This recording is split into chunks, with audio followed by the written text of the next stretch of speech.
खत मिळवण्यासाठी आज झालं आता एकदम पाऊस जवळ आला, मिरग लागला आणि शासनाने त्याला जी आर असा काढला की बाबा तुम्ही ऑनलाईन खत घ्या.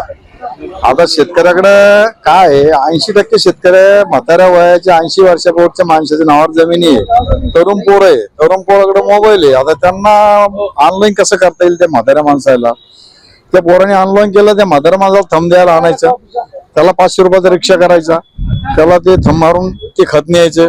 खत बी कधी इथं भेटतं, कधी दुसऱ्या ठिकाणी भेटतं, कधी तिसऱ्या ठिकाणी भेटतं. तिथं गेलं ते म्हणतं खत नाही, मग त्याला खत भेटन तेव्हा त्याची पेर होईल ना. नुसतं बी नेऊन बी त्याची पेर होत नाहीये, बी टाकलं खत नाही टाकलं ते माल येत नाहीये. तर अशातून शासनाने हा जे निर्णय घेतला हा चुकीचा घेतला. कारण की या खरीपामध्ये 90% पीक वाया जाणार आहे आणि 90% शेतकरी हा भूमिहीन होणार आहे. कारण की शेतकऱ्याला खतच नाही तर मालच येणार नाही, झिरो मध्ये शेतकरी राहणार यावर्षी.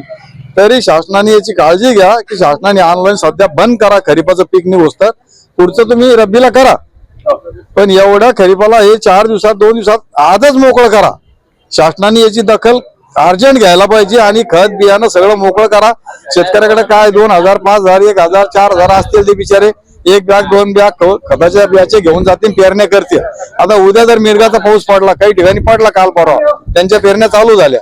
आता काही ठिकाणी नाही, आज उद्या तो पाऊस पडल. ते शेतकऱ्यांना जर त्याचं खतच नाही बीज नाही तो काय करणार आहे सांगा तुम्ही?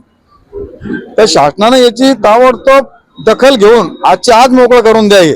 माझं नाव भाऊसाहेब कडवा माडकी.